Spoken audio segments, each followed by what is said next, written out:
Good evening everyone. मैं अनिश गुप्ता आप सभी का स्वागत करता हूं आपके अपने YouTube channel the CGPSC coach में।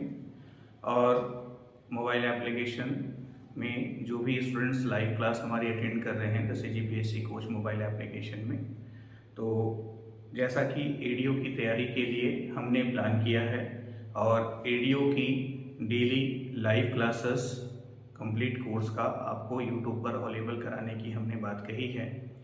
तो जैसा मैंने देखा आप लोगों का रुझान तो आया है, पर जितनी ज़्यादा मुझे उम्मीद थी उतना नहीं आया है। तो निश्चित तौर पर उसका कारण ये है कि हमारा जो मैसेज है वो अभी तक बहुत सारे स्टूडेंट्स के पास नहीं पहुंचा है। तो ये आप लोगों की रिस्पॉन्सिबिलिटी है कि हम क्लास स्टार्ट कर दे रहे हैं, लेकिन क्लास का जो इन्फॉर्मेशन है यूट्यूब पर जो फ्री क्लास अवेलेबल कराई जा रही है, जो फ्री लाइव क्लासेस अवेलेबल कराई जा रही है, इसके बारे में आप ज़्यादा से ज़्यादा स्टूडेंट्स को बताएं। और जो भी क्लास की टाइमिंग हम डिसाइड करेंगे बिल्कुल उस टाइम पे आपको अवेलेबल होना होगा। तो यहाँ पर 2-3 क्वेरीज मेरे पास आई, आप लोगों ने कमेंट करके भी पूछा, काफ़ी सारे स्टूडेंट्स ने टेलीग्राम ग्रुप को भी ज्वाइन किया, वहाँ पे भी क्वेश्चन था क्लास कब से होगी, क्लास को कैसे अटेंड करेंगे।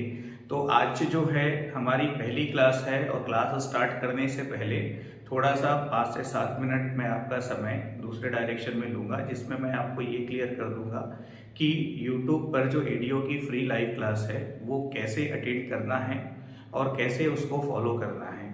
ठीक है, तो YouTube पर कैसे अटेंड करना है ये तो मैं आपको बताने ही वाला हूँ, पर उससे पहले एक छोटा सा इन्फॉर्मेशन मैं आपको शेयर करने जा रहा हूँ। देखिए, गूगल प्ले स्टोर पे द CGPSC कोच के नाम से हमारा अपना मोबाइल एप्लीकेशन है। उस पर हम नियमित रूप से व्यापम का 1 year, CGPSC mains plus pre का 1 ईयर लाइव कोर्सेज के साथ साथ रिकॉर्डेड कोर्सेज वगैरह भी सब अवेलेबल कराते हैं। और सभी व्यापम वगैरह के या PSC के जो एग्जामिनेशंस हैं उसके लिए टेस्ट सीरीज वगैरह अवेलेबल कराते हैं। PSC मेंस के जो 7 पेपर्स हैं तो पूरे 7 पेपर्स का इंडिविजुअल कोर्सेज भी अवेलेबल कराते हैं, जो लाइव और रिकॉर्डेड क्लासेस के माध्यम से कंप्लीट कराया जाता है। तो जिस तरह से एडीओ की फ्री लाइव क्लास यूट्यूब में आपको अवेलेबल कराने का हमने प्लान किया, बिल्कुल वैसे ही यहाँ पर एक छोटी सी और प्लानिंग है, हम एक छोटा सा और टेक्निक ऑफर है हमारी तरफ से, कहना चाहिए।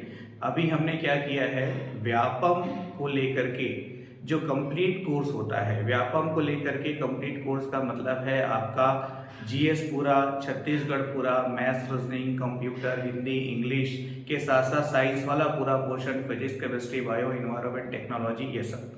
ठीक है, तो ये पूरा रिकॉर्डेड कंटेंट जो है, तो हमने अभी जस्ट एक स्पेशल ऑफर के साथ एक कोर्स अवेलेबल कराया है और हम चाहते हैं कि इसके बारे में भी ज़्यादा से ज़्यादा जानकारी आप साझा करें, शेयर करें। लेकिन ये कम्प्लीटली फ्री नहीं है, लेकिन इतने कम चार्जेस में है जो आसानी से कोई भी स्टूडेंट जो है इसको बियर कर सकता है। तो देखिएगा, प्ले स्टोर से आप जब ऐप डाउनलोड करेंगे तो उसके स्टोर में जाएंगे, तो स्टोर में आपको ये बैनर के साथ CG व्यापम प्लस प्री का CGPSC कोच के द्वारा स्पेशल ऑफर मिलेगा। ये जो ऑफर है ये आपका 15 अप्रैल 2022 तक अवेलेबल है। सबसे पहले ध्यान देंगे, 15 अप्रैल 2022 तक ये ऑफर अवेलेबल है। ठीक है, और कोर्स ओपन करके नीचे देखेंगे बाय नाउ ऑप्शन आएगा, बाय नाउ में जाकर के गूगल पे, फोन पे, ATM कार्ड वगैरह द्वारा पे करके इस कोर्स को आप ज्वाइन कर सकते हैं। ध्यान देंगे, इसकी टोटल फीस जो है वो 1100 है, 28 रुपीज जो है वो इंटरनेट बैंकिंग चार्जेस वगैरह है। इसमें ध्यान दीजिएगा, ये जो पूरा 1100 फीस है, लेकिन इसकी जो वैलिडिटी है, इसकी जो वैधता है वो 1 वर्ष की है। कितने समय की है? 1 वर्ष की है। 1 ईयर की कंप्लीट वैलिडिटी है। होता क्या है, अभी एक जनरल डिस्कशन वाला पार्ट है हमारा, थोड़ा सा मैं आप लोग को क्लियर कर देना चाह रहा हूं। जैसी सिचुएशन अभी आप लोग देख रहे हैं, ठीक है, अभी लगातार मतलब कि ये मान के चलिए मार्च 2023 तक अभी व्यापम द्वारा लगातार 8 से 10 नोटिफिकेशन आने की संभावना है, जिसमें एडीओ, हॉस्टल वार्डन, RI जो है पहले नंबर पर है। ठीक, इसके कारण चाहे चुनाव से संबंधित हो, चाहे गवर्नमेंट अपनी लोकप्रियता पानी चाहती हो या वास्तविक में रिक्रूट करना है, वॉटेवर, हमको इन चीज़ों से मतलब नहीं है। हमको बस इस बात से मतलब है कि नोटिफिकेशन आता है तो हमको अपनी पूरी एनर्जी के साथ उसमें शामिल होना है और प्रयास करना है कि हमारा चयन हो जाए। ठीक है, तो मार्च 2023 तक व्यापम द्वारा काफी सारे एग्जाम्स होने की संभावना है और इसके बाद आचार संहिता वगैरह लगेगी, फिर नई सरकार आएगी या पुरानी सरकार आएगी या जो भी हो, ये मान के चलिएगा कि 2-3 साल उसके बाद सारा कुछ ठप हो जाएगा। जरूरी नहीं है कि ऐसा हो, लेकिन हो सकता है क्योंकि पहले ऐसा होता रहा है। ठीक है, तो और फिर क्या होता है, जैसे आरआई का नोटिफिकेशन आया, अभी एजीडीओ आपका संयुक्त भर्ती परीक्षा का एग्जाम होना है जिसका डेट अभी पोस्टपोन हो चुका है, पटवारी का एग्जाम होना है आपका 24 अप्रैल को। ठीक है, आरआई के हॉस्टल वार्डन का, सभी का हम बात करें तो ओवरऑल ये देखने को मिलता है कि सिलेबस कॉमन है और होता ये है कि हर बार जैसे पटवारी का नोटिफिकेशन आया हमने ऑनलाइन रिकॉर्डेड कंटेंट दिया, फिर किसी और का आया उसका भी हमने ऑनलाइन रिकॉर्डेड कंटेंट दिया, और स्टूडेंट को क्या होता है हर बार मतलब वो 2000, 3000, 4000, 5000 की फीस वो हर बार पे करके सेम कंटेंट सेम क्लास को बार बार ज्वाइन करता है। ठीक है, तो इसलिए इस बार हमने क्या किया है, एक कांस्टेंट कॉमन फीस में कंप्लीट कंटेंट को 1100 की कॉमन फीस में कंप्लीट कंटेंट को 1 ईयर, 1 वर्ष की वैलिडिटी के साथ हमने अवेलेबल करा दिया है। जिस भी डेट पे इस कोर्स को आप ज्वाइन करते हैं उस डेट से 1 वर्ष तक ये कोर्स आपका एक्टिव रहेगा आपके mobile application the CGPSC coach में।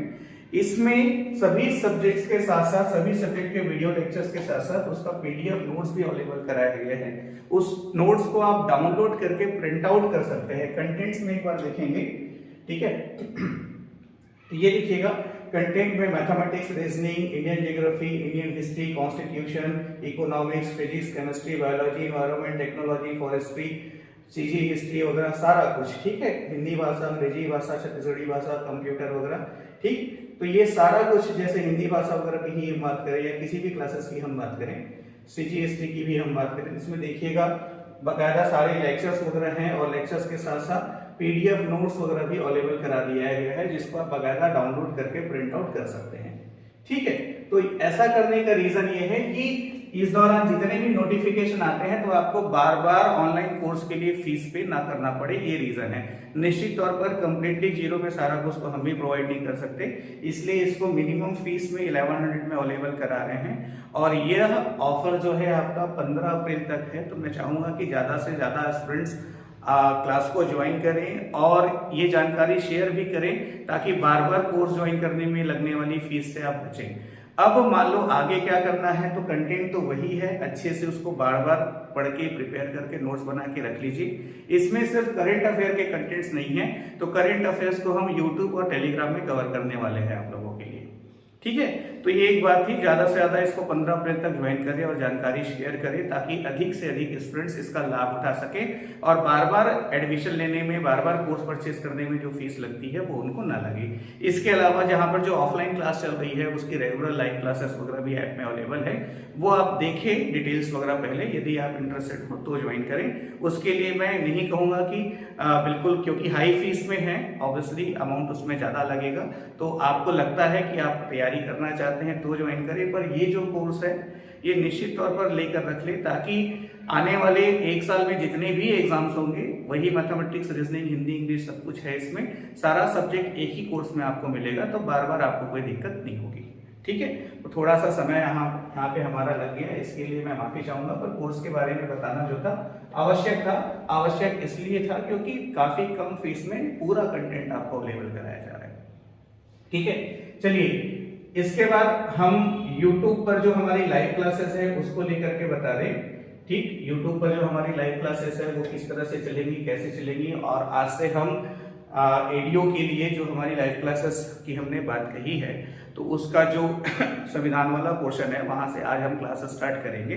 ठीक है, तो YouTube पर जो लाइव क्लास आपको अटेंड करना है उसके लिए समझिएगा, YouTube पर जो लाइव क्लास आपको अटेंड करना है उसके लिए समझिएगा, आपको द सीजीपीएससी कोच जो YouTube चैनल है उसको आपको सब्सक्राइब करना है। क्या करना है?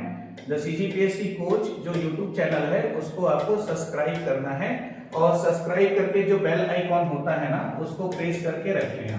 ठीक है, होगा क्या, जैसे अभी तो कुछ दिनों की जो क्लासेस है वो रिकॉर्डेड भी अवेलेबल रहेगी। आफ्टर अ वीक, एक हफ्ते बाद जो है कंटेंट रिकॉर्डेड यूट्यूब में अवेलेबल नहीं रहेगा। मतलब क्या होगा, आपको लाइव ही क्लास को अटेंड करना है। ठीक, अब लाइव क्लास अटेंड करने की टाइमिंग को लेकर बात है, तो यहां पर इस वीडियो में आप लोग हमें कमेंट करके बताइए। दो टाइमिंग पॉसिबल है, एक तो शाम को 6 बजे क्लास लाइव होगा, या तो शाम को डेली 8 बजे क्लास लाइव होगा। तो आप हमें कमेंट करके बताएंगे कि आप 6 बजे में कंफर्टेबल हैं या 8 बजे में कंफर्टेबल हैं। और निश्चित तौर पर जो क्लास लाइव होगा वो लगभग 1.5 घंटे से 2 घंटे का होगा। ठीक है भाई, 1.5 आवर से 2 आवर्स तक का क्लास होगा, 1.5 से 2 घंटे तक का क्लास होगा। इस दौरान आपको कॉपी पेन वगैरह लेकर बैठना है। क्लास बहुत स्लो मोशन में आराम से चलेगी ताकि आप बिल्कुल पेन डाउन कर पाए, नोट डाउन कर पाए। ठीक है, जो भी पॉइंट्स बताते जाऊंगा मैं क्लास में वो सब नोट करते जाइएगा। और बाकी क्या बोलना चाहिए, किताब की जो मैंने बात कही है तो हफ्ते 10 दिन के अंदर वो मार्केट में अवेलेबल करा देंगे। तो क्लासेस के दौरान यदि कोई चीज लिखना आप छूट भी जाते हैं तो निश्चिंत रहिए, जो बुक हम अवेलेबल कराएंगे उसमें वो सारा कुछ रिटर्न रहेगा।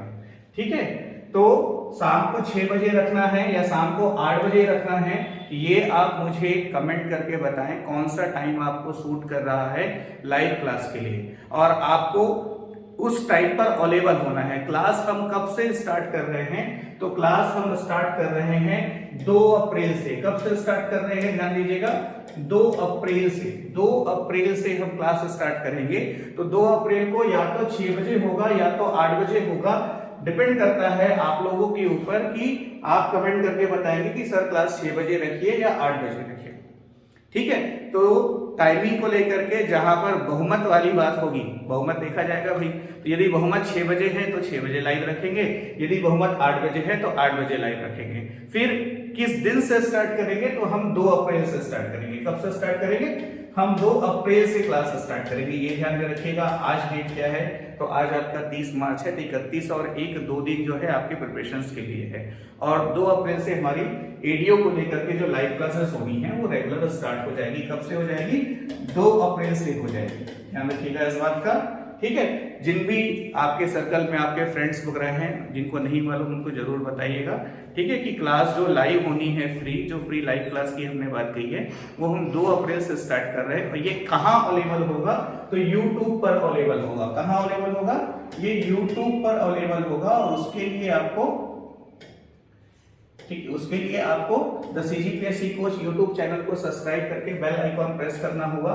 तो होगा क्या, जैसे ही क्लास लाइव स्टार्ट होगी उसका नोटिफिकेशन आपको यूट्यूब में मिल जाएगा और उस नोटिफिकेशन को टच करके आप लाइव क्लास अटेंड करना स्टार्ट कर देंगे। क्लास लाइव होने के बाद जैसे ही क्लास कंप्लीट होता है वो यूट्यूब से हट जाएगा, मतलब उसमें रिकॉर्डेड परमानेंट अवेलेबल नहीं रहेगा।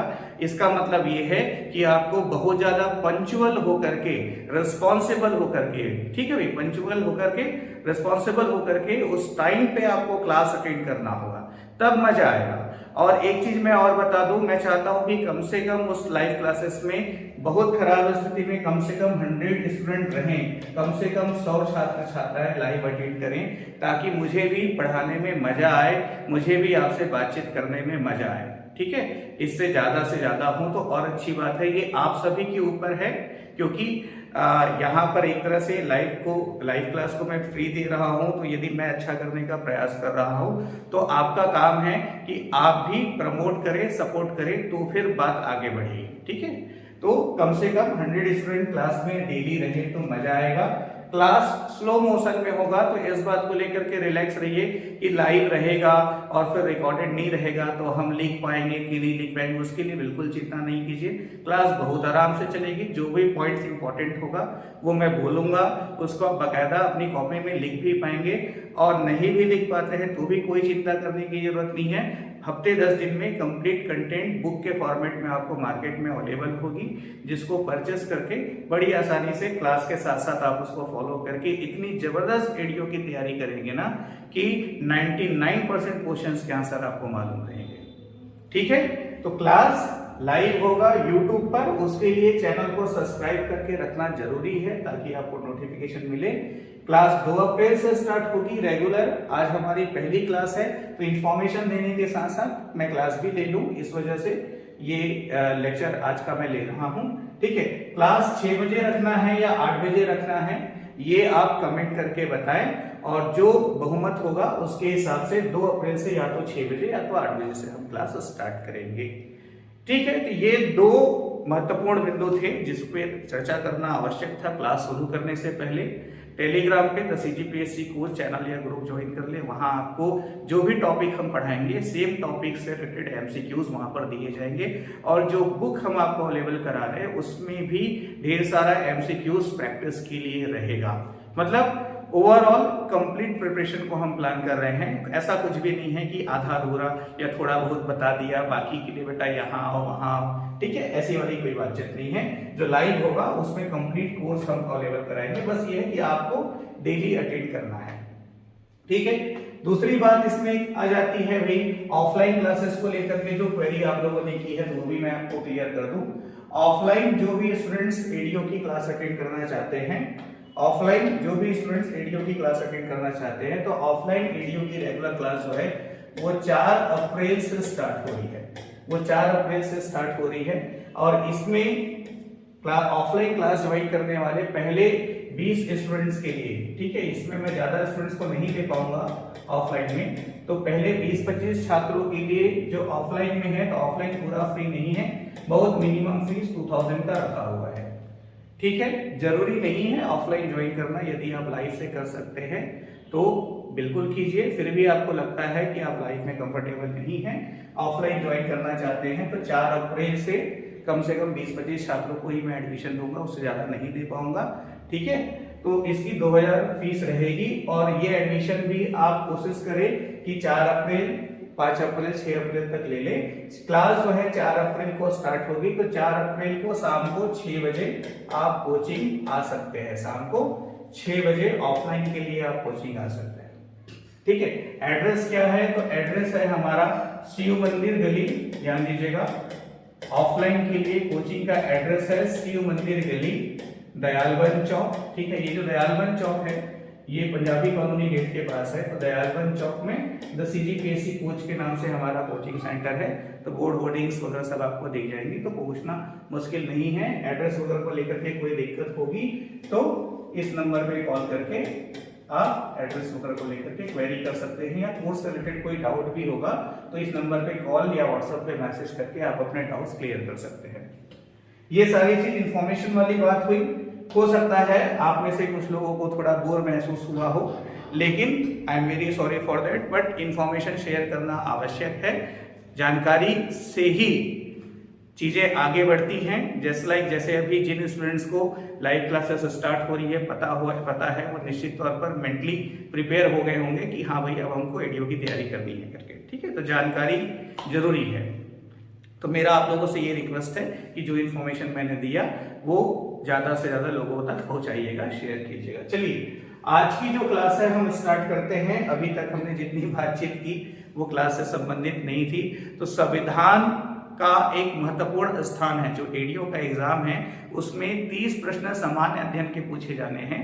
इस सामान्य अध्ययन में आपके लगभग 10-12 प्रश्न जो है वो संविधान से फॉलो होते हैं, फिर लगभग 15 प्रश्न जो हैं वो आपके छत्तीसगढ़ अध्ययन से फॉलो होंगे, और उसके बाद करंट अफेयर से 4-5-6 क्वेश्चन होते हैं। तो टोटल 30 क्वेश्चन वहां से कवर होता है। ठीक, तो ये जो सामान्य अध्ययन वाला जो भाग है, इसमें जो संविधान वाला जो पोर्शन है, जैसे अभी एक लेक्चर में आप लोग के ले रहा हूँ, ठीक है, तो पहले हम जीएस वाला पोर्शन कर लेंगे जितना आवश्यक हो, और क्लासेस में सारी स्ट्रेंथ आ जाएगी, मैक्सिमम स्टूडेंट सब आ जाएंगे, तो फिर ग्रामीण विकास, आजीविका, पंचायती राज वगैरह वाला भाग भी कवर करेंगे। ठीक है, जीएस से इसलिए स्टार्ट कर रहा हूँ ताकि स्टार्टिंग में जो स्टूडेंट छूट भी जाते हैं तो उनको बहुत ज्यादा नुकसान नहीं होगा, क्योंकि जीएस हम पढ़ते रहते हैं, काफी कुछ इसकी तैयारी पहले से है ही, और ये जीएस का पूरा जो कंटेंट है, तो जो मैंने कोर्स अभी आपको बताया स्पेशल ऑफर के साथ, उसमें सारा कुछ अवेलेबल भी है। आप में से अधिकतर लोग उसको ज्वाइन भी करेंगे, तो दोबारा उसको देखने में, पढ़ने में दिक्कत नहीं होगी। तो संविधान में जितने महत्वपूर्ण टॉपिक हैं जहां से प्रश्न पूछे जाते हैं, जो सिलेबस में है एडीओ का, हम पूरा संविधान नहीं पढ़ेंगे, उतना ही पढ़ेंगे जहां से एग्जाम्स में क्वेश्चंस आते हैं। और इसके अंतर्गत सबसे पहला टॉपिक जिसके बारे में हम बातचीत करने वाले हैं, डिस्कस करने वाले हैं, वो है संविधान सभा का गठन एवं प्रवर्तन। ध्यान दीजिएगा, आज का हमारा जो पहला टॉपिक है वो है संविधान सभा का गठन एवं प्रवर्तन। ठीक है, तो यदि आप अभी लाइव क्लास अटेंड कर रहे हैं तो कमेंट बॉक्स में लाइक करके कमेंट कीजिए, ताकि मुझे पता चले कि आप लोग क्लास अटेंड कर रहे हैं। मतलब ऐसा तो नहीं कि बस मोबाइल में वीडियो ऑन करके हेलो हेलो ऐसा कुछ बातचीत कर रहे हैं या फिर कुछ और काम कर रहे हैं, खाना बना रहे हैं। ठीक है, तो जुड़ा हुआ होना आवश्यक है ताकि डिस्कशन बना रहे। कोई डाउट भी आता है तो कमेंट करके बताएं। तो आप लोग जो भी स्टूडेंट्स अभी लाइव क्लास अटेंड कर रहे हैं, फटाफट कमेंट में एक लाइक कमेंट दे दीजिए ताकि पता रहे कि आप लोग मेरे साथ जुड़े हुए हैं। संविधान सभा का गठन एवं प्रवर्तन मतलब कि संविधान का निर्माण, इसके ऊपर आज हम बात करेंगे। यहां से हमारी एडीओ की क्लास स्टार्ट होती है। संविधान का निर्माण की जब हम बात करें तो देखिएगा, भारत का संविधान कोई एकाएक बना नहीं है, ना ही किसी दूसरे देश के संविधान को कॉपी पेस्ट कर दिया गया है, ऐसा कुछ भी नहीं है। ठीक है, संवैधानिक विकास के अंतर्गत बहुत सारी ऐसी बातें हैं जो भारतीय इतिहास से संबंधित है, जिसपे हम पहले भी डिस्कस करते रहे हैं। ठीक है, तो अंततः फिर बाद में जब भारत के स्वतंत्र होने की बात आई तो भारत का अपना संविधान होना चाहिए, इसकी आवश्यकता पड़ी। तो भारत का संविधान किसके द्वारा बनाया गया? संविधान सभा के द्वारा बनाया गया। संविधान सभा का निर्माण कैसे हुआ? संविधान सभा का निर्माण होने के लिए क्या क्या टर्म्स कंडीशन थे, किस तरह से संविधान सभा का निर्माण हुआ है, ठीक है, और इस पे बनने वाले जो क्वेश्चंस हैं वो किस तरह के हैं, वो सब आपको आज की क्लास में मिलेंगे। निश्चिंत होकर के पूरे समर्पण के साथ यदि आप क्लास अटेंड कर रहे हैं तो 99% चीजें आपको क्लास में ही याद हो जाएगी, आपको बिल्कुल भी भटकना नहीं पड़ेगा और डायरेक्ट क्वेश्चन लेकर के आप उसका आंसर कर पाएंगे।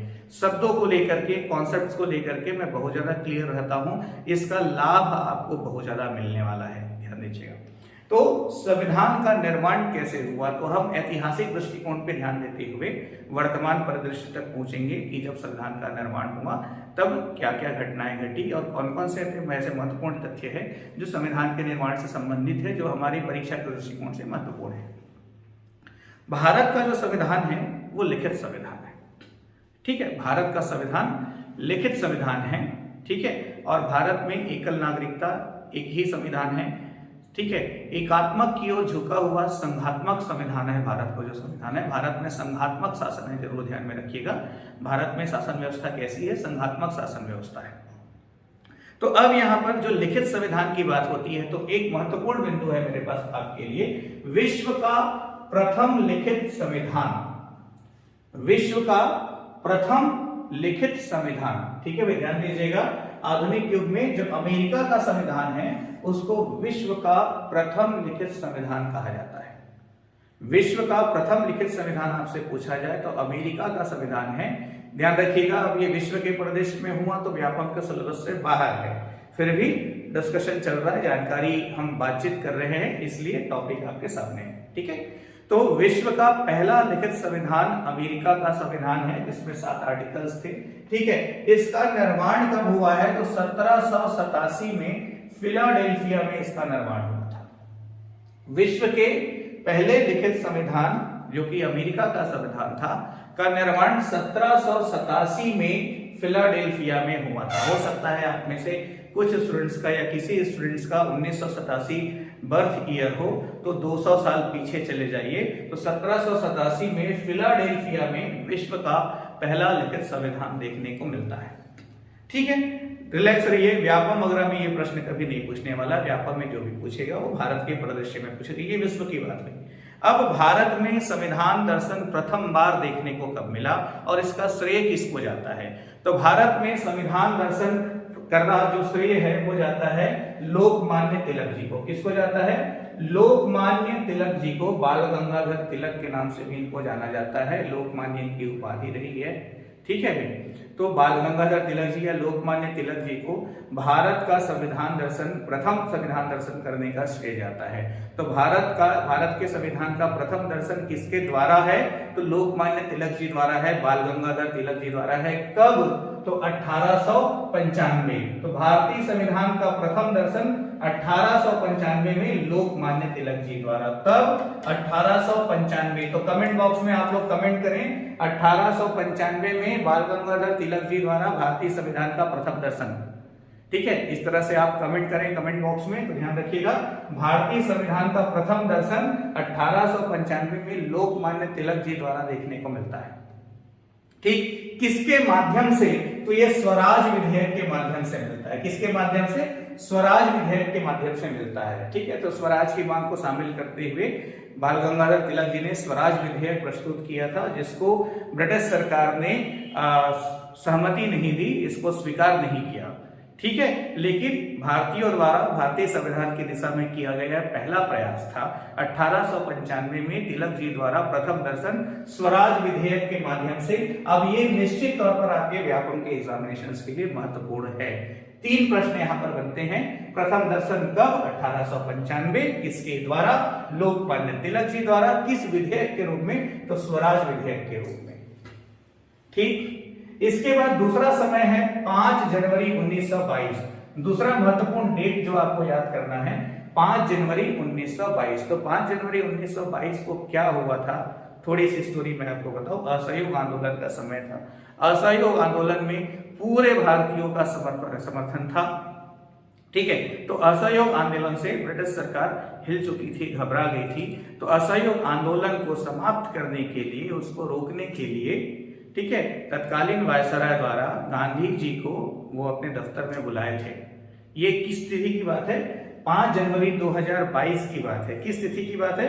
5 जनवरी 2022 की बात है। तत्कालीन वायसराय द्वारा गांधी जी को अपने दफ्तर में उन्होंने बुलवाया था और आंदोलन समाप्त करने की बात कही थी, जिसका गांधी जी ने विरोध किया। तो उन्होंने कहा कि आंदोलन नहीं रुकेगा, हम नहीं समाप्त करेंगे। तो फिर उन्होंने तर्क दिया कि यदि हम भारत छोड़कर चले भी जाते हैं तो आप भारत का शासन कैसे चलाओगे? आपके पास तो आपका अपना संविधान है ही नहीं। यदि हम भारत छोड़कर चले भी जाते हैं आपके आंदोलन के परिणाम स्वरूप, तो आप देश का शासन कैसे चलाओगे? आपके पास तो आपका अपना संविधान है ही नहीं। तो ऐसा करते हैं कि आप आंदोलन समाप्त कर दीजिए, आप आंदोलन समाप्त कर दीजिए, हम संविधान बना देते हैं भारतीयों के लिए, आपके लिए संविधान बना देते हैं और उसके बाद फिर हम भारत छोड़कर चले जाएंगे। इस तरह से गुमराह करने का प्रयास किया गया। तो यहां पर 5 जनवरी 1922 को गांधी जी का कथन था क्या? कि भारतीय संविधान भारतीयों की इच्छा अनुसार ही होगा और जिसे भारतीय स्वयं बनाएंगे। भारतीय संविधान भारतीयों की इच्छा अनुसार होगा और इसे भारतीय स्वयं बनाएंगे। ठीक है, तो आगे के लिए ध्यान में रखिएगा, भारतीय संविधान भारतीयों द्वारा ही निर्मित होगा। यह कथन किसका है? तो गांधी जी का है। कब इन्होंने ये स्टेटमेंट दिया था? तो 5 जनवरी 1922 को उन्होंने ये स्टेटमेंट दिया था। ठीक है, तो ये दूसरा स्टेप था, ये क्लियर हो गया कि भारत का संविधान भारतीय ही बनाएंगे गांधी जी की इच्छा अनुसार। इस बात का समर्थन करते हुए इसी दिशा में पंडित मोतीलाल नेहरू, पंडित जवाहरलाल नेहरू जी के जो पिताश्री थे, पंडित मोतीलाल नेहरू। ठीक है, तो पंडित मोतीलाल नेहरू जी की अध्यक्षता में और उनके मित्र चित्तरंजन दास, ध्यान दीजिएगा, मोतीलाल नेहरू जी का जहां पर भी नाम आता है वहां पर चित्तरंजन दास का नाम आप अपने आप जोड़ लें, दोनों घनिष्ठ मित्र थे। ठीक है, और बाद में जब चित्तरंजन दास जी की मृत्यु हो जाती है तो फिर मोतीलाल नेहरू जी जो है वो राजनीति से संन्यास लेते हैं। तो ये सब एग्जाम से परे चीजें हैं, आगे ध्यान दीजिएगा। मोतीलाल नेहरू जी की अध्यक्षता में उनके मित्र चित्तरंजन दास सहयोगी थे, इनके द्वारा नेहरू रिपोर्ट लाया गया। कब लाया गया? तो 1988 में लाया गया। 1988 में, कमेंट बॉक्स में कमेंट करें 1988 में नेहरू रिपोर्ट, 1928 में नेहरू रिपोर्ट। ठीक है, लिखा सही है, प्रोनाउंसिएशन में गलती हुई, 1928 है। ठीक है, तो 1928 में नेहरू रिपोर्ट, कमेंट करके बताएं 1928 नेहरू रिपोर्ट किसके द्वारा? मोतीलाल नेहरू जी एवं चित्तरंजन दास जी के द्वारा। ठीक है, ये तीसरा पॉइंट आपको याद रखना है परीक्षा के दृष्टिकोण से, ठीक है, कि संविधान निर्माण करने की दिशा में नेहरू जी, मोतीलाल नेहरू जी और उनके मित्र चित्तरंजन दास द्वारा 1928 में नेहरू रिपोर्ट लाया गया। हालांकि मुस्लिम लीग वगैरह का समर्थन न मिलने के कारण ये भी पास नहीं हो पाया, स्वीकार नहीं किया गया, पारित नहीं हो पाया, ठीक है। तो बट 1928 नेहरू रिपोर्ट आपको ध्यान में रखना है। इसके बाद अगला जो ईयर है वो है 1934 1934। अगला जो ईयर है 1934 1934, ठीक है। स्वराज पार्टी ने संविधान निर्माण के लिए संविधान सभा के गठन की मांग की। देखिएगा, ये प्रश्न व्यापक में एक बार आया हुआ है एग्जाम में। संविधान सभा के गठन की मांग पहली बार कब की गई? तो नॉर्मली स्टूडेंट्स ने 1946 आंसर लिया था। देखिए 1946 में संविधान सभा का गठन हुआ है कैबिनेट मिशन द्वारा, अभी मैं आगे आपको डिटेल में बताने वाला हूं। लेकिन संविधान सभा के गठन की मांग पहली बार कब हुई? संविधान सभा के गठन की मांग पहली बार कब हुई? तो ये 1934 में हुई, 1934 में हुई। किसके द्वारा? स्वराज पार्टी द्वारा। किसके द्वारा? स्वराज पार्टी द्वारा, है ना भाई। इसी समय आपका असहयोग आंदोलन के परिणाम स्वरूप स्वराज पार्टी का निर्माण हुआ था। बाद में स्वराज पार्टी कांग्रेस में शामिल हो जाती है, ठीक है। लेकिन स्वराज पार्टी द्वारा 1934 में भारतीय संविधान के लिए, संविधान निर्माण के लिए संविधान सभा के गठन की मांग की गई थी। तो भारतीय संविधान सभा के गठन की मांग पहली बार कब की गई? 1934 में की गई। किसके द्वारा? स्वराज पार्टी द्वारा। कमेंट करके इसमें बताएं आप। 1934 में स्वराज पार्टी द्वारा पहली बार संविधान सभा के गठन की मांग की गई, ठीक। ये अपने आप में प्रश्न है, ये पूछा भी जा चुका है, ठीक है, जिसे कांग्रेस ने फैजपुर अधिवेशन में स्वीकार कर लिया। तो 1934 में स्वराज पार्टी ने संविधान सभा के गठन के लिए की जो मांग रखी थी, उसको कांग्रेस ने किस अधिवेशन में स्वीकार किया? ये याद रखिएगा, फैजपुर अधिवेशन।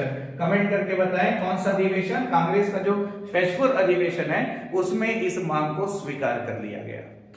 ये एक पोर्शन हुआ। इसमें लगभग 7-8 क्वेश्चन इस पैराग्राफ में आपके बन गए। मैं समझता हूं कॉन्सेप्ट और चीजें पूरी तरह से क्लियर है, कहीं पर भी कंफ्यूज होने की आपको आवश्यकता नहीं है। स्पीड सामान्य है, तो यदि आपके पास कॉपी पेन है तो इतनी सारी चीजें आप नोट डाउन कर चुके होंगे, मैं ऐसा समझता हूं, ठीक है। यदि आपने नोट कर लिया तो कमेंट करके बताएं सर हमने नोट कर लिया है करके। चलिए आगे बढ़ते हैं। फिर देखिएगा 1934 के बाद 1938 1938, ठीक है। तो 1938 में क्या हुआ था?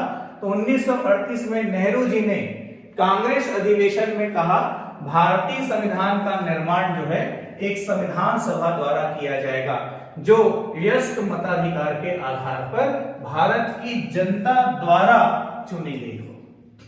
1934 में स्वराज पार्टी ने संविधान सभा के गठन की मांग की थी, जिसको फैजपुर अधिवेशन में स्वीकार कर लिया गया।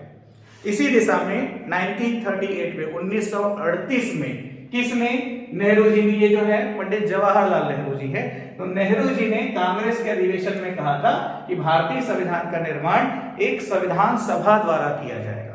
भारतीय संविधान का निर्माण एक संविधान सभा द्वारा किया जाएगा, और इस संविधान सभा का निर्माण वयस्क मताधिकार के आधार पर भारत की जनता द्वारा किया जाएगा।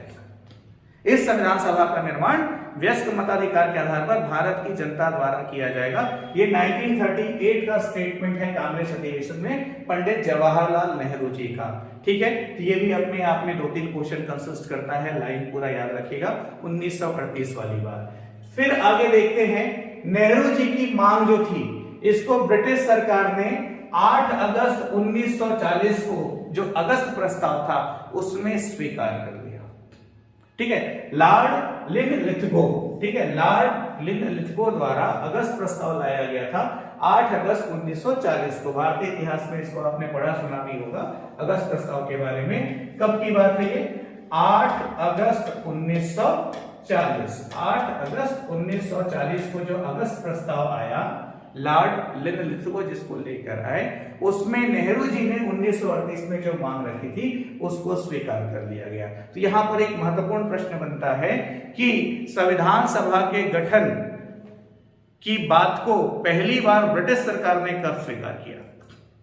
संविधान सभा के गठन की बात को पहली बार ब्रिटिश सरकार ने कब स्वीकार किया, ये एक प्रश्न बनता है, ध्यान रखिएगा। संविधान सभा के निर्माण की बात को पहली बार ब्रिटिश सरकार ने कब स्वीकार किया, ठीक है, तो ये 8 अगस्त 1940 के अगस्त प्रस्ताव में नेहरू जी की मांग को स्वीकार किया गया। लेकिन कांग्रेस और मुस्लिम लीग की नहीं बन रही थी, इसलिए बात ठीक से सेट नहीं हो पा रही थी संविधान सभा का निर्माण कैसे होना है। तो यहां पर ब्रिटिश सरकार ने ये तो स्वीकार कर लिया कि भारतीय संविधान बनाने के लिए संविधान सभा का गठन किया जाएगा और इस संविधान सभा का निर्माण जो है भारत की जनता द्वारा होगा। तो संविधान सभा का निर्माण कैसे होगा, इसको लेकर के टर्म्स कंडीशन आगे हमको देखने को मिलेंगे अभी। पर यह ध्यान रखिएगा कि ब्रिटिश सरकार ने पहली बार अगस्त प्रस्ताव में स्वीकार किया, या 8 अगस्त 1940 के अगस्त प्रस्ताव में स्वीकार किया गया।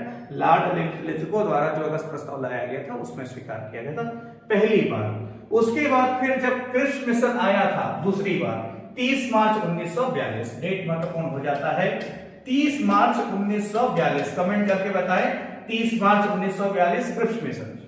तो 30 मार्च 1942 को जो क्रिप्स मिशन का प्रस्ताव था उसमें भी नेहरू जी की इस बात को स्वीकार किया गया था कि भारतीय संविधान का निर्माण भारतीयों द्वारा किया जाएगा। ठीक है, तो अगस्त प्रस्ताव में पहली बार स्वीकार किया गया, उसके बाद दूसरी बार इस बात को रिपीट किया गया किसमें, क्रिप्स मिशन का जो प्रस्ताव था उसमें। ठीक है, पर ये पारित नहीं हो पाए, उसका कारण क्या था, मुस्लिम लीग का समर्थन नहीं मिला था। तो ये ध्यान में रखिएगा कि अगस्त प्रस्ताव या क्रिप्स प्रस्ताव के द्वारा संविधान सभा का निर्माण नहीं हो पाया। क्यों? क्योंकि मुस्लिम लीग का समर्थन नहीं मिल पाया था। मुस्लिम लीग इस समय भारत से अलग एक पाकिस्तान, मुस्लिम अधिराज्य पाकिस्तान राष्ट्र की मांग कर रही थी, जो वर्तमान में बन भी चुका है। ठीक है, पाकिस्तान से आप सभी भली भांति परिचित हैं। ठीक, ये सारी घटनाएं घटी। तो ये इतिहास के परिदृश्य में लगभग 12 से 15 क्वेश्चन कंसिस्ट करने वाली लाइनें हुई। आपको सतर्क रहना है। मैं समझता हूं कि इतना समय आपको मिल पा रहा है कि आप नोट डाउन कर सकते हैं। ठीक है, यदि आपको लग रहा है कि आप नोट नहीं कर पा रहे हैं तो कमेंट करके बताएं, सर हम नोट नहीं कर पा रहे हैं, थोड़ा टाइम लीजिए करके, तो हम टाइम लैगिंग जो है और बढ़ा लेंगे। ठीक ठीक है भाई, तो कागज प्रस्ताव, क्रिप्स मिशन यहां तक हमने देख लिया। क्यों पारित नहीं हो पाया, क्यों नहीं निर्माण हो पाया, क्योंकि इस समय मुस्लिम लीग का समर्थन नहीं मिला था। फिर आपसे भी पूछा जाए कि संविधान सभा का निर्माण किस मिशन, प्रस्ताव या योजना के तहत हुआ। भारतीय संविधान सभा का निर्माण किस मिशन, प्रस्ताव या योजना के तहत हुआ? एक शब्द में उत्तर दीजिएगा, कैबिनेट मिशन। भारतीय संविधान का निर्माण किसके द्वारा हुआ? भारतीय संविधान सभा का निर्माण, ध्यान दीजिएगा, संविधान का निर्माण नहीं, भारतीय संविधान सभा का निर्माण। भारतीय संविधान सभा का निर्माण किसके द्वारा हुआ? भारतीय संविधान सभा का निर्माण किसके द्वारा हुआ?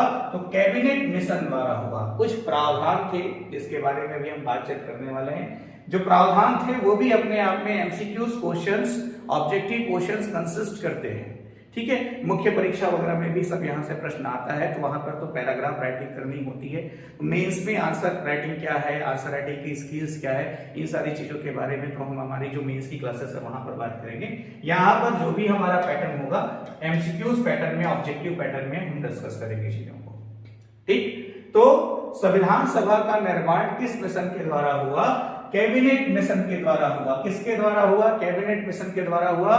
जल्दी से जल्दी कमेंट करें, कमेंट करके बताएं कि संविधान सभा का निर्माण किसके द्वारा हुआ? कैबिनेट मिशन द्वारा हुआ। अब कैबिनेट मिशन भारत कब आया? तो डेट महत्वपूर्ण हो जाता है 24 मार्च 1946। डेट महत्वपूर्ण हो जाता है 24 मार्च 1946। ठीक है, कैबिनेट मिशन भारत कब आया? तो 24 मार्च 1946 को आया। इसमें 3 सदस्य थे। कितने? 3 सदस्य थे। कौन कौन? लॉर्ड पैथिक लॉरेंस इसके अध्यक्ष थे। लॉर्ड पैथिक लॉरेंस इसके अध्यक्ष थे। सर स्टेफर्ड क्रिप्स और एवी अलेक्जेंडर इसके अन्य सदस्य थे। कुल इसमें 3 सदस्य थे। ठीक है, तो तीनों नाम बिल्कुल नोट करके रखें। अपने आप में क्वेश्चन बनता है कि कैबिनेट मिशन में इनमें से कौन शामिल नहीं था, या कैबिनेट मिशन में कौन कौन शामिल था। 24 मार्च 1946 को कैबिनेट मिशन भारत आया और इसी कैबिनेट मिशन द्वारा भारतीय संविधान सभा का निर्माण हुआ था। ठीक, आगे देखिएगा इस मिशन ने अपनी योजना 16 मई 1946 को प्रकाशित की। कब? 16 मई 1946 को अपनी योजना प्रकाशित की, जिसके माध्यम से यह बताया कि भारतीय संविधान सभा का निर्माण किस आधार पर किया जाएगा। ठीक है, तो अपनी योजना कब प्रकाशित की? 16 मई 1946। ठीक है, मैं अपने तरफ से प्रयास कर रहा हूं कि पूरे डिटेल में आपको चीजों को बताऊं, जैसे आने वाले समय में आप प्रीलिम्स वगैरह में भी अपेयर होने वाले, जैसे ये वाली जो बात है 16 मई 1946 को योजना प्रकाशित की, थोड़ा सेंसिटिव है, इंपॉर्टेंट है, एग्जामिनेशंस में नहीं पूछा हुआ है, लेकिन जस्ट लाइक जैसे प्रीलिम्स वगैरह की आजकल की प्रकृति बनी हुई है, नए प्रश्न पूछे जाने की जो प्रकृति बनी हुई है, चांसेस बनता है, क्योंकि 24 मार्च 1946 कैबिनेट मिशन आसानी से सभी को याद है, पर कैबिनेट मिशन ने अपनी योजना कब प्रकाशित की पूछ दे तो 16 मई 1946 प्रश्न का उत्तर देंगे। कब? 16 मई 1946 को। कैबिनेट मिशन ने जो भी टर्म्स कंडीशन रखे उसको मुस्लिम लीग ने स्वीकार नहीं किया। ठीक है, मुस्लिम लीग ने स्वीकार नहीं किया, लेकिन इसके बावजूद संविधान सभा का निर्माण हुआ था। ठीक है, कैबिनेट मिशन ने भी अलग से जो पाकिस्तान राज्य की मांग थी मुस्लिम लीग की, उसको नहीं स्वीकार किया, तो मुस्लिम लीग ने भी इसको नहीं स्वीकार किया था। ठीक है, तो मुस्लिम लीग की दो संविधान सभा के मांग को कैबिनेट मिशन ने ठुकरा दिया। मुस्लिम लीग ने मांग की थी कि दो संविधान सभा बनाई जाए, एक भारत के लिए, एक पाकिस्तान के लिए, इसको कैबिनेट मिशन ने ठुकरा दिया था। ठीक है, कभी भी आपसे ये पूछा जाए कि पाकिस्तान अधिराज्य का निर्माण किस योजना के तहत हुआ, तो एक लाइन में उत्तर है माउंटबेटन योजना। माउंटबेटन योजना के परिणाम स्वरूप पाकिस्तान अधिराज्य का निर्माण हुआ है। भारतीय इतिहास के परिदृश्य में उसके ऊपर डिटेल में बातचीत होगी, क्या घटनाएं घटी, क्या हुआ, हालांकि वो हमारे एडीओ का सिलेबस नहीं है, जो हमारी दूसरी रेगुलर क्लासेस हैं इंडियन हिस्ट्री में, वहां पे उसके ऊपर बातचीत होगी।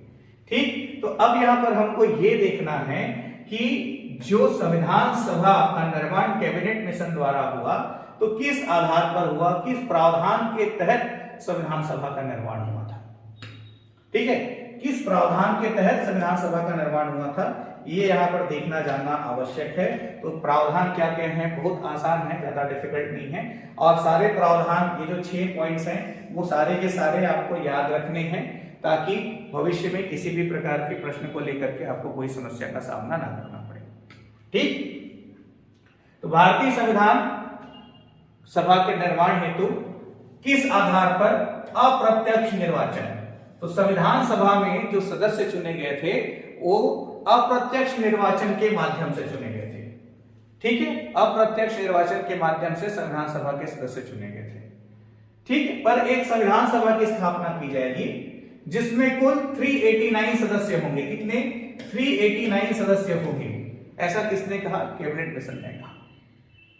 ये जो 389 है उसमें से 292 ब्रिटिश प्रांत के होंगे, 292 ब्रिटिश प्रांत के होंगे, 93 देसी रियासत के होंगे, और 4 जो है ब्रिटिश चीफ कमिश्नरी क्षेत्र दिल्ली, अजमेर, मेरवाड़ा, कुर्ग और पूर्व बलूचिस्तान। ये एक है ना, ध्यान रखिएगा। तो दिल्ली, अजमेर, मेरवाड़ा और पूर्व बलूचिस्तान, इन 4 प्रेसिडेंसी क्षेत्र से, 4 चीफ कमिश्नरी क्षेत्र से होंगे। तो टोटल 389 मेंबर होंगे। हालांकि पूरे 389 आगे जाकर के हुए नहीं, उसके कारण आपको आगे पता चलेंगे। ठीक है, प्रावधान में ये था। तो कैबिनेट मिशन के प्रावधान में पूछा जाए तो 389 सदस्य होंगे, ऐसा कैबिनेट मिशन ने कहा था, ध्यान रखिएगा। ठीक है, वास्तविक में कितने सदस्य हुए वो हमारा अगला पोर्शन है। आगे देखिएगा, प्रति 10 लाख व्यक्तियों पर संविधान सभा का एक सदस्य होगा, जिसको भारत की जनता द्वारा अप्रत्यक्ष निर्वाचन से चुना जाएगा। तो प्रति 10 लाख पर कितने, महत्वपूर्ण हो जाता है, प्रति 10 लाख व्यक्तियों पर संविधान सभा का एक सदस्य होगा। यह प्रावधान रखा गया कैबिनेट मिशन द्वारा, प्रति 10 लाख व्यक्तियों पर एक सदस्य होगा। ठीक है, प्रांतों को संविधान सभा में प्रतिनिधित्व आबादी के आधार पर दिया जाएगा, जिसमें प्रत्येक संप्रदाय के प्रतिनिधि होंगे। इसको अनुपातिक प्रतिनिधित्व कहा जाता है। ठीक है, तो यहां पर प्रतिनिधित्व जो है आबादी के आधार पर, जैसे मुस्लिम बाहुल्य क्षेत्र है तो वहां का प्रतिनिधि मुस्लिम होगा, सिख बाहुल्य क्षेत्र है तो वहां का प्रतिनिधि सिख होगा। ऐसा प्रावधान कैबिनेट मिशन में किया गया था, ताकि सभी क्षेत्र, सभी वर्ग के लोगों को संविधान सभा में स्थान मिल सके। ठीक है, सदस्यों का जो चुनाव है वो एकल संक्रमणीय मत प्रणाली और अनुपातिक प्रतिनिधित्व के आधार पर किया जाएगा। एकल संक्रमणीय मत प्रणाली, अनुपातिक प्रतिनिधित्व। वर्तमान में भारत के राष्ट्रपति उपराष्ट्रपति का जो निर्वाचन है, अप्रत्यक्ष निर्वाचन है, वो इसी पद्धति से होता है।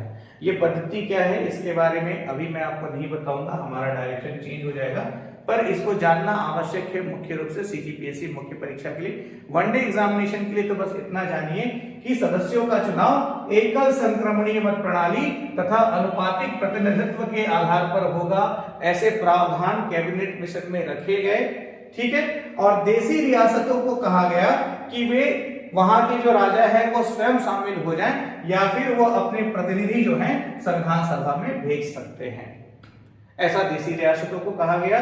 और संविधान के निर्माण होने तक, संविधान का निर्माण होने तक भारत का शासन चलाने के लिए सभी दलों के प्रतिनिधियों द्वारा मिलाकर एक अंतरिम सरकार का गठन किया जाएगा। तो ये भी ध्यान रखिएगा, अंतरिम सरकार का गठन किस प्रावधान के अंतर्गत हुआ, तो कैबिनेट मिशन के प्रावधान के अंतर्गत अंतरिम सरकार का गठन हुआ। आपने देखा होगा, ठीक है, 15 अगस्त 1947 को देश स्वतंत्र हो गया, लेकिन संविधान तो 26 जनवरी 1950 को लागू हुआ है। तो अंग्रेज जो थे वो जुलाई 1947 में भारत छोड़कर चले गए, तो उसके बाद भारत का शासन किसके द्वारा चलाया गया? जब तक भारत के संविधान का निर्माण नहीं हुआ था। तो अधिकतर ऐसा होता है कि स्टूडेंट्स आंसर नहीं कर पाते हैं, ध्यान रखिएगा।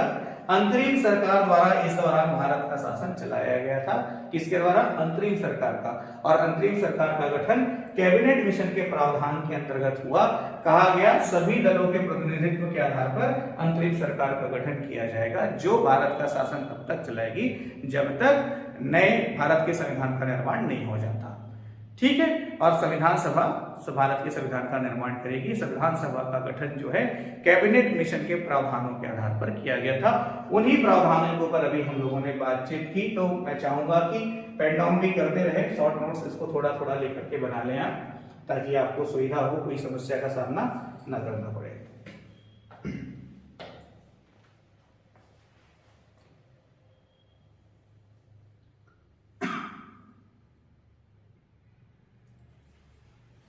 ठीक, चलिए आगे बढ़ते हैं। फिर संविधान सभा के जो प्रावधान थे उसके आधार पर जुलाई अगस्त 1946 1946 में 296 सीटों पर चुनाव हुआ। देखिए, मुस्लिम लीग ने तो बहिष्कार कर दिया था, ठीक है। 296 सीटों पर चुनाव हुआ, इसमें 208 जो थे वो कांग्रेस के सदस्य थे, 208 जो थे। मुस्लिम लीग की जो मांग थी अलग संविधान सभा का, उसको कैबिनेट मिशन ने अस्वीकार कर दिया था। ठीक, फिर जो इलेक्शंस वगैरह हुए, जो अप्रत्यक्ष निर्वाचन वगैरह हुआ, उसमें मुस्लिम लीग शामिल थी। तो 389 सीटों पर टोटल होना था, लेकिन उतने पर टोटल नहीं हुआ। 296 सीटों पर चुनाव हुआ। इस 296 में 208 सीट किसने जीती? कांग्रेस के सदस्यों को मिला।